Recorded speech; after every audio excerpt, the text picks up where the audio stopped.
अस्सलामुअलैकुम। आज हम डिस्कस करेंगे current flow in NPN transistor. अब आपको फिगर में ट्रांजिस्टर नज़र आ रहा है।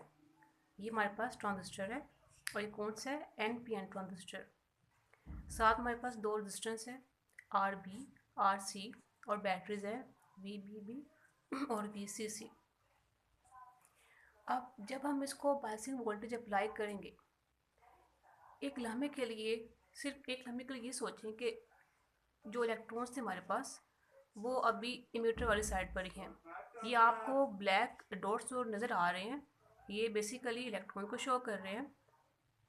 हम देखते हैं कि एक इंस्टेंट के लिए क्या होता है कि अभी ये जो इलेक्ट्रॉन्स हैं जस्ट इस इमिटर वाली साइड पर ही हैं, मतलब अभी वो ना बेस में एंटर हुए हैं ना ही वो कलेक्टर में।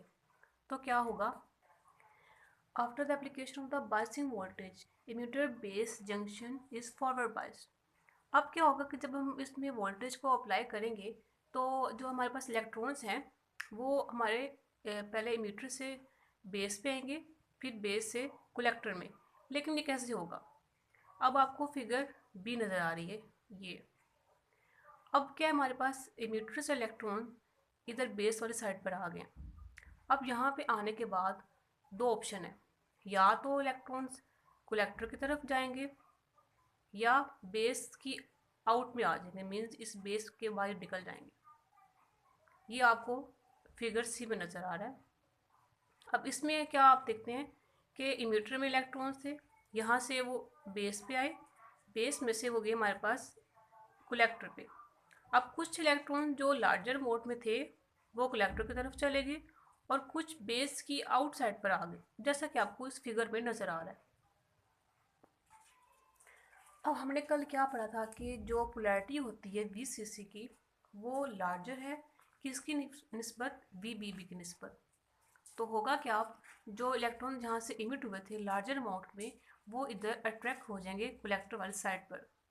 तो कलेक्टर वाली साइड पर ज़्यादा अमाउंट में इलेक्ट्रॉन्स आ जाएंगे और बेस क्योंकि बहुत थिन होती है, इसकी पोलैरिटी बहुत कम होती है, 10⁻⁻⁶ मीटर, तो यहाँ बहुत कम होंगे इलेक्ट्रॉन्स, या उसको वो आउट कर देगा इस वाले साइड से, जैसा कि आपको ये फिगर में नज़र भी आ रहा है।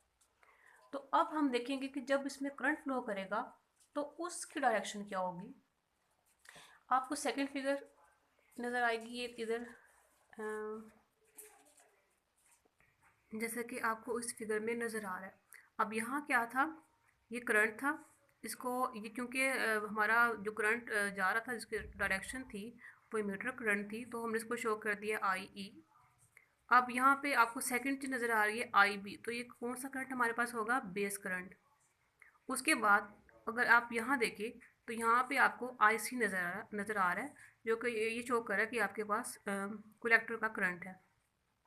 अब ये पूरा एक जो आपको सर्किट नज़र आ रहा है ये शो कर रहा है डायरेक्शन ऑफ करंट को, collector current, emitter current sorry, collector current और बेस करंट। अब हमारे पास जो रेशो होगी, मतलब कि अगर हम देखना चाहें कि कलेक्टर करंट ज़्यादा पोलैरिटी का होगा या बेस करंट, तो अब हमें पता है कि जो कलेक्टर वाली साइड पर जो हमारी इसकी पोलैरिटी है वो ज़्यादा है बेस की निस्बत। तो कलेक्टर करंट जो है वो हमारे पास लार्जर होगा किसकी निस्बत से? बेस की निस्बत से। अगर हम इसको बाय रिप्रेजेंट करना चाहें इक्वेशन से तो ये आपको इस तरह कुछ मिलेगी equation, I is equal to I C plus I B, लेकिन पोलैरिटी जो है वो आई सी की ज़्यादा है किसकी निस्बत से? बेस की निस्बत से। उसके बाद अगर हम इसको करंट गेन को फाइंड करना चाहें तो इसको हम इस तरह लिखेंगे, beta is equal to I C over I B.